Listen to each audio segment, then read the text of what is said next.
Good morning students. आज का अपना टॉपिक है क्वांटम संख्याएं। ये टॉपिक करेंगे, उसके बाद अपने आपको ध्यान है तो अपना ऑफ बोर्ड रूल्स पढ़े थे। ऑफ बोर्ड रूल्स में 3 रूल्स तो अपने डिस्कस कर लिए थे। उसके बाद उसका जो चौथा रूल है उसको अपने डिस्कस करेंगे क्वांटम संख्याएं करने के बाद। और ये जो टॉपिक है क्वांटम संख्याएं बहुत ही इम्पोर्टेंट टॉपिक है। इससे अपने को जो आपने लास्ट लेक्चर में इलेक्ट्रॉनिक विन्यास बनाया था उसमें कितने इलेक्ट्रॉन कौन कौन से ऑर्बिटल में या कक्षक में कोश में फिल किए थे, भरे थे। अब अपने वो देखेंगे कि वो जो इलेक्ट्रॉन्स जो भरे थे उनकी किस प्रकार की व्यवस्थाएं रहती है। तो अपने स्टार्ट करने जा रहे हैं क्वांटम संख्याएं। टॉपिक है क्वांटम संख्याएं। क्वांटम संख्याएं, इनके प्रकार देखनी है। पहले तो अपने को 4 प्रकार की होती है क्वांटम संख्याएं। सबसे पहले मुख्य क्वांटम संख्या कौन सी होती है? मुख्य क्वांटम संख्या। उसके बाद दूसरा प्रकार होता है, एक अजीब सा वर्ड है, द्विंशीय क्वांटम संख्या। और उसके बाद इसका तीसरा प्रकार होता है चुंबकीय क्वांटम संख्या। कौन सा होता है? चुंबकीय क्वांटम संख्या। और इसका आगे चौथा जो प्रकार होता है वो होता है चक्रण क्वांटम संख्या। कौन सा होता है? चक्रण क्वांटम संख्या। देखो 4 प्रकार रहेंगे। इससे अब अपने को पर्टिकुलर इतना बहुत ही अच्छा टॉपिक है ये, और अच्छे से समझना। थोड़ा सा कंफ्यूजन होगा जब 1 पढ़ लेंगे, 2 पढ़ लेंगे, तीसरा पढ़ लेंगे, चौथा पढ़ लेंगे। उसके बाद अपने कोई भी कक्षक लेंगे उसके लिए आपको अलग अलग क्वांटम संख्याओं के मान निकालने होंगे। क्वेश्चन तो ऐसे आएगा पेपर में आपको। मुख्य क्वांटम संख्या होता है, इसको छोटे n से रिप्रेजेंट करते हैं, दर्शाते हैं। द्विंशीय क्वांटम संख्या को छोटे l से रिप्रेजेंट करते हैं। और चुंबकीय क्वांटम संख्या को अपने रिप्रेजेंट करते हैं m और s। ये जो s है इसके पैर में लगा है, ऐसे मत लिखना आप ms, ये नहीं होता, ठीक है। और जो चक्रण क्वांटम संख्या होती है, ml है ये। और जो चक्रण क्वांटम संख्या होती है वो होता है ms या ओनली s। 2 इसके प्रतीक बनाए गए हैं, ठीक है। तो मुख्य क्वांटम संख्या को n से दर्शाएंगे, द्विंशीय क्वांटम संख्या को l से दर्शाएंगे, चुंबकीय क्वांटम संख्या को ml से दर्शाएंगे और चक्रण क्वांटम संख्या को ms से दर्शाएंगे। उसके बाद देखो अपने स्टार्ट करने जा रहे हैं सबसे पहले कौन सी? मुख्य क्वांटम संख्या। अब ये जो मुख्य क्वांटम संख्या होती है इससे अपने को क्या पता चलता है और अपने क्या क्या पढ़ते हैं वो ध्यान रखो। मुख्य क्वांटम संख्या कोई भी जो कक्षक या जो ऑर्बिटल आपने पढ़ा, कोश जो होता है उसके आकार के बारे में बताती है। किसके बारे में? आकार।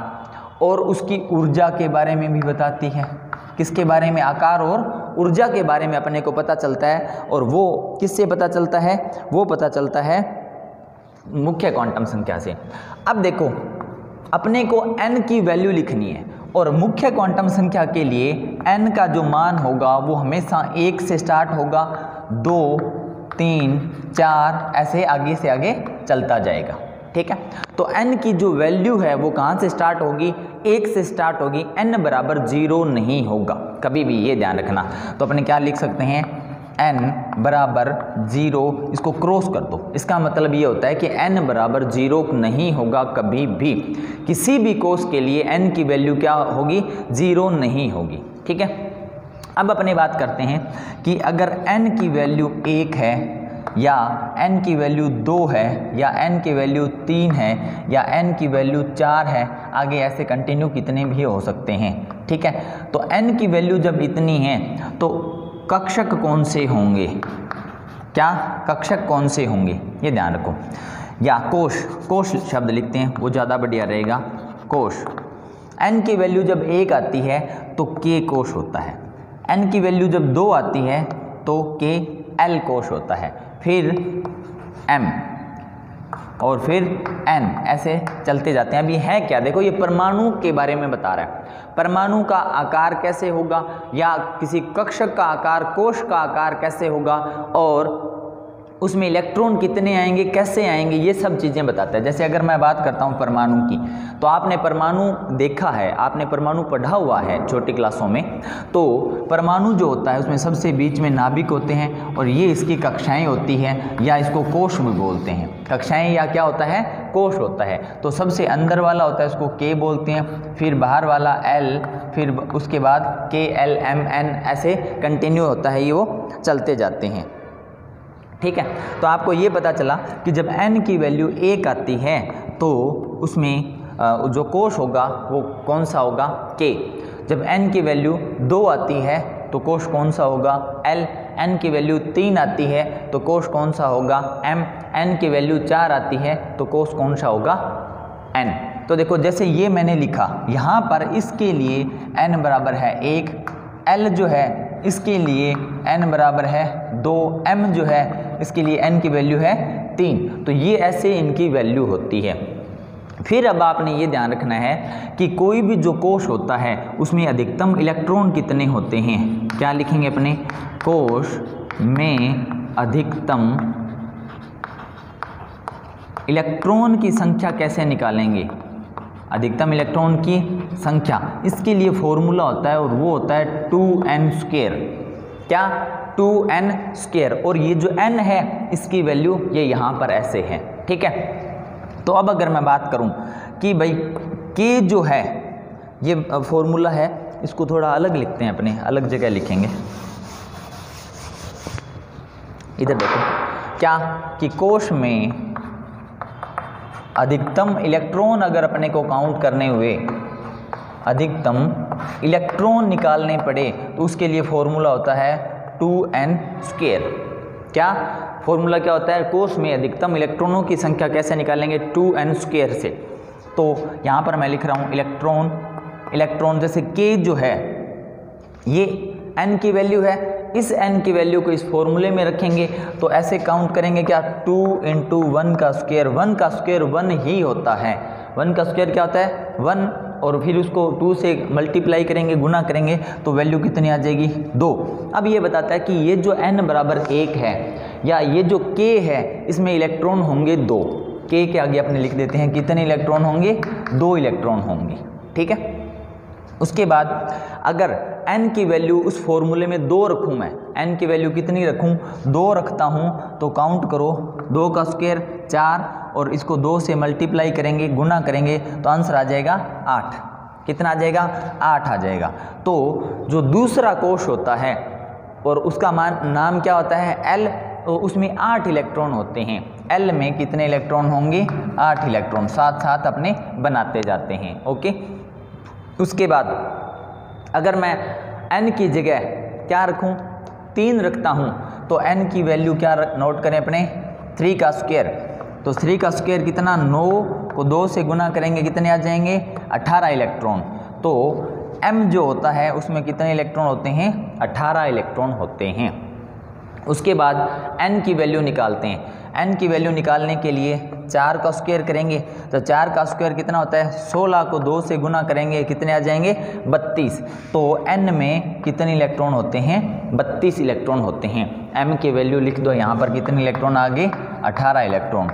और n जो है वो इसमें अपनों ने बनाया नहीं, अगर बनाते तो उसमें कितने इलेक्ट्रॉन आ जाते, 32 इलेक्ट्रॉन। तो ये ध्यान रखना है आपने दोबारा से कि मुख्य क्वांटम संख्या कोई भी जो कोश या उसके आकार को बताती है और किसको बताती है, उसकी ऊर्जा का मान बताती है। और n की जो वैल्यू होगी, n के जो नंबर होंगे वो कहाँ से स्टार्ट होंगे, 1 से स्टार्ट होंगे, 1 2 3 4 5 आगे कितने भी जा सकते हैं। और n का जो मान होगा वो क्या होगा, 0 नहीं होगा कभी भी। और अगर n का मान 1 है, 2 है, 3 है, 4 है, तो जो कोश होंगे वो कौन कौन से होंगे, k l m n, मतलब ये सारा कुछ एक जैसे है, इनमें संबंध है। संबंध कैसे कि कोश जो अगर k होता है तो उसमें n का मान तो 1 होता है और उसमें इलेक्ट्रॉन कितने होते हैं, 2। इलेक्ट्रॉन कैसे निकाले थे, किसी भी कोश में अधिकतम इलेक्ट्रॉनों की संख्या ऐसे निकाली थी।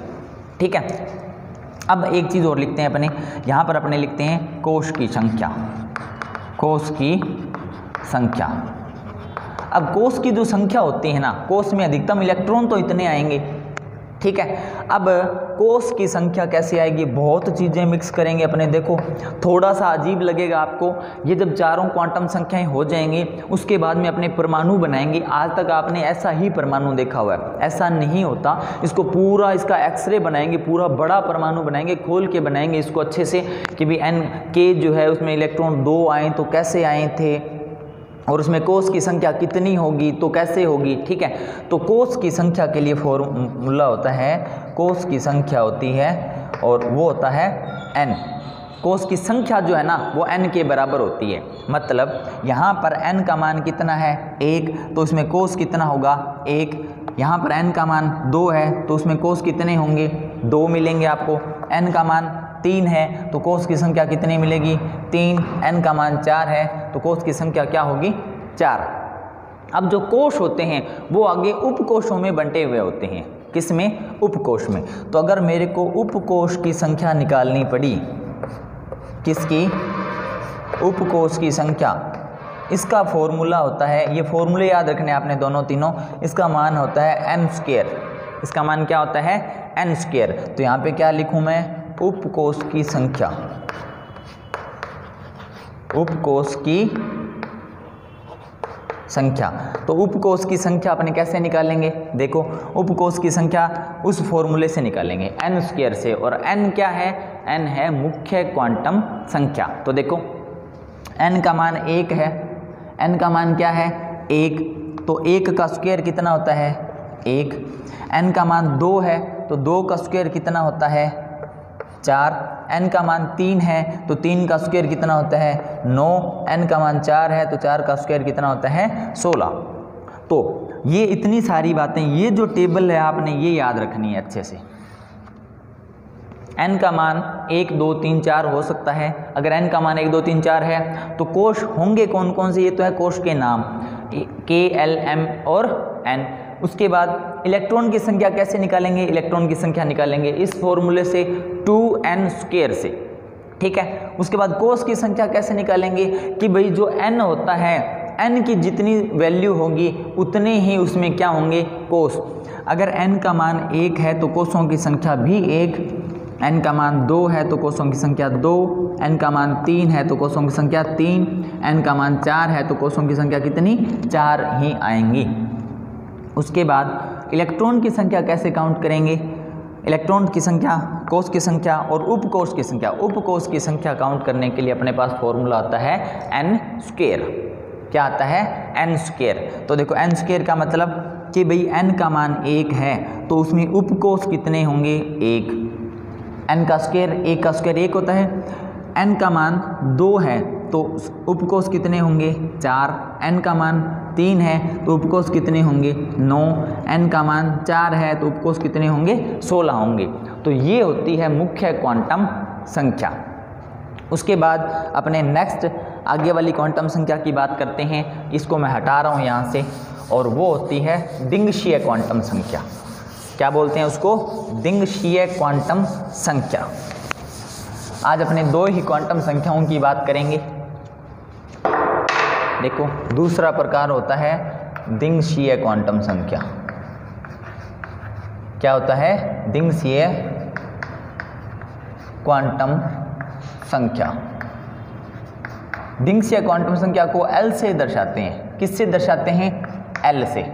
ठीक है, अब ये जो दिंगशीय क्वांटम संख्या होती है ये कोई भी जो कोश होगा, या अपने बात करते हैं कक्षक, जो ऑर्बिटल की बात की थी उसके आकार के बारे में बताता है।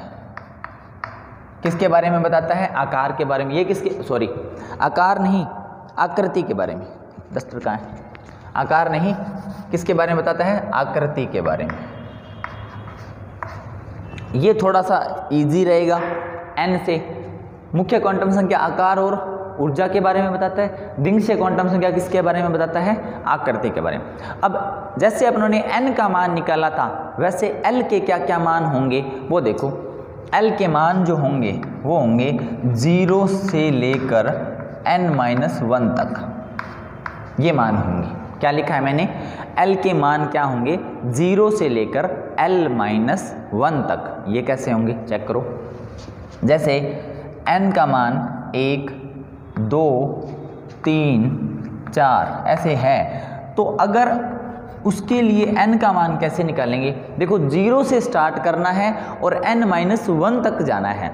यहाँ पर 0 से स्टार्ट करेंगे 0, ठीक है, और से लेकर चलना है अपने को n-1 तक। n का मान कितना है यहाँ पर 1, 1 - 1 मतलब 0, तो इसकी वैल्यू क्या आ गई, 0 से 0 ही आ गई है ना। तो 0 ऐसे तो नहीं कि ये 0 अलग होता है वो 0 अलग होता है, तो 0 तो एक ही होता है, ये एक ही है। उसके बाद यहाँ पर आपको पता चल जाएगा कि ये 2 कैसे होते हैं, ठीक है। तो देखो 0 से स्टार्ट करना है अपनों ने, 0 से चलना है कॉमा n-1 तक जाना है, 2 - 1 मतलब 1 आ गया, ठीक है।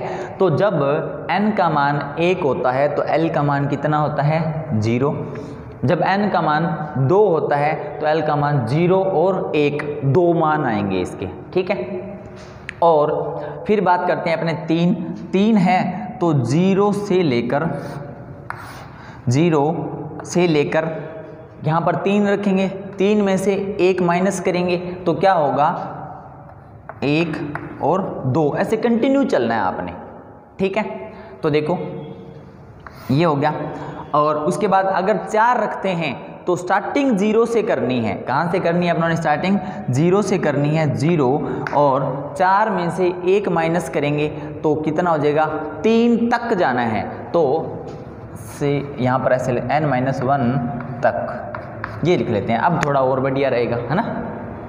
तो 0 से स्टार्ट करेंगे n-1 तक जाएंगे, n का मान कितना है 4, 4 में से 1 माइनस किया कितने आगे 3 आगे, है ना। तो 0 1 2 और 3 यहाँ तक अपने पहुँच गए, 0 1 2 3 तक, ठीक है। अब देखो आगे, अब आगे देखो इसमें ये जो संख्याएं अपनों ने लिखी है ना, ये जो संख्याएं ये होते हैं उपकोष। क्या होते हैं उपकोष होते हैं। इसकी बात अपने पहले कर चुके हैं थोड़ी सी। अब देखो यहाँ इसको और इस टेबल को दोनों को मिला के देखते हैं सही जा रहे हैं क्या। n का मान 1, यहाँ पर उपकोष की संख्या कितनी है 1, और जो उपकोष की संख्या 1 है तो वो होता कौन सा है 0, 1 ही तो है, ठीक है। वैल्यू 1 नहीं है परंतु उनकी संख्या बोला है अपनों ने, संख्याएं, ठीक है। अब आगे देखो n का मान जब 2 होता है, उपकोष की संख्या कितनी होती है 4, n का मान कितना होता है, सॉरी n का मान 2 होता है तो उपकोष की संख्या कितनी होती है 4। अब आपको यहाँ पर ये उपकोष 2 ही दिखाई दे रहे हैं, ठीक है। एक बार इससे पहले अपने बात करते हैं कि ये टॉपिक अपने बाद में देखेंगे, अभी जो स्टार्ट किया वो आपको एक ये ध्यान हो रखना है कि l का मान जब 0 होता है, l का मान जब 1 होता है, l का मान जब 2 होता है, l का मान जब 3 होता है, तो उपकोष होंगे कौन कौन से, उपकोष कौन से होंगे S, 1 होता है तो P, 2 होता है तो D और 3 होता है तो F, ये उपकोष होंगे। ये भी याद रखना आपने अलग से कि L का मान क्या हो 0 तो S उपकोष होगा, L का मान 1 हो तो P उपकोष होगा, L का मान 2 हो तो D उपकोष होगा, L का मान 3 हो तो F उपकोष होगा। अब देखो संख्याएं देखते हैं अपने, वापस आ जाओ कि भाई यहाँ पर कि L का मान 0 है, मतलब n का मान 1 है तो L का मान कितना आएगा 0, n का मान 1 है तो उपकोष की संख्या कितनी होगी 1, और वो कौन सा होगा 0 है। यहाँ पर L का मान क्या आ गया 0 आ गया, तो उपकोष कौन सा होगा S, तो यहाँ पर ये कौन सा उपकोष है S उपकोष, ओके। एक ही है ना, और 1 है और वो कौन सा है S उपकोष। उसके बाद बात करते हैं 0 के लिए तो S का मान आ गया, और 1 जो है उसके लिए कौन सा होता है P, और P कितने भागों में बटा होता है 3 भागों में, कौन कौन सा Px, Py और Pz। तो यहाँ पे मैं ये जो 1 है इसके लिए वैल्यू लिख रहा हूँ P की, और P कौन सा होता है आपको पता है 3 भागों में Px, Py और Pz, ठीक है। और 0 के लिए तो क्या है S, 1 के लिए P कौन सा आपको पता है अभी अपनों ने नोट किया है Px, पी वाई और कौन सा पी जेड जब 2 होता है, क्या कि जब L का मान 2 हो, L का मान 2 हो तो उपकोष कौन सा होता है, D उपकोष। ठीक है, कौन सा होता है, D उपकोष। और D कितने भागों में बटा होता है आपको पता है, D बटा होता है 5 भागों में। कौन कौन सा, D XY, ये कौन सा D YZ, ये कौन सा D XZ, और ये कौन सा D X² Y² और ये कौन सा D Z²। ये 5 भाग हो गए। अब अपने काउंट करते हैं उपकोषों की संख्या। दोबारा से आ जाओ। जब n का मान, बहुत सी चीज़ें मिक्स करनी है आप लोगों ने, थोड़ा सा टफ टॉपिक है, आपको कई सारी चीज़ों को दिमाग में एक साथ लेके चलना है, बहुत सी चीज़ों को एक साथ चलाना है अपनों ने। ठीक है, तो कौन कौन सा होगा, n का मान जब 1 होता है तो n का मान 1 होता है तो उपकोष की संख्या कितनी है, 1। ये देख लो, n का मान 1 है तो उपकोष की संख्या काउंट करनी है 1, और वो कौन सा, s। n का मान 2 होता है तो उपकोष की संख्या कितनी होती है, 4। n का मान जब 2 होता है तो यहाँ पर 1 2 3 और 4, मतलब ये जो हैं इसमें 4 संख्याएं आ गई ना, टोटल संख्याएं काउंट करनी है अपनों ने, कितनी है, 4। उसके बाद देखो n का मान कितना जाएगा, जब 3 आएगा तो उपकोष की संख्या कितनी हो जाएंगी, 9 है क्या, काउंट करो। ये देखो, ये संख्याएं काउंट करनी है अपने, 1 2 3 4, और D के कितने भाग होते हैं, 5 भाग होते हैं ना, तो 1 2 3 4 5 6 7 8 और 9 मिल गए ना अपने को। अब कुछ बैठा हुआ सिस्टम, तो n का मान जब 3 होता है उपकोष की संख्या कितनी होती है, 9। और वो कौन कौन से होते हैं, उन 9 के अगर अपने को नाम लिखने पड़े तो कौन से बताएंगे अपने, एक S, 3 P के, 3 और एक 4 और 5, ये कितने हो गए, 9 हो गए। ठीक है, तो ये अपने 2 टाइप की क्वांटम संख्या अपनों ने देख ली, मुख्य क्वांटम संख्या और दिंगशीय क्वांटम संख्या। आकृति को बताती है, 0 से लेकर n-1 तक होता है, 0 से लेकर कहाँ तक होता है, n-1 तक इसका मान होता है। n की वैल्यू जब इतनी लगाएंगे अपने, तो l की वैल्यू क्या आएगी, कि ऐसे आएगी। और जब l की वैल्यू ऐसे आएगी तो अब आपको ये ध्यान रखना है कि जो उपकोष होते हैं उनके नेम कौन सा, l का मान 0 तो s उपकोष, L का मान 1 तो P उपकोष, L का मान 2 तो D उपकोष, L का मान 3 तो F उपकोष। आज के लिए बस इतना ही। नेक्स्ट जो टॉपिक है, इसके जो 2 क्वांटम संख्याएं हैं वो अपने नेक्स्ट टॉपिक में या नेक्स्ट लेक्चर में डिस्कस करेंगे। Thank you.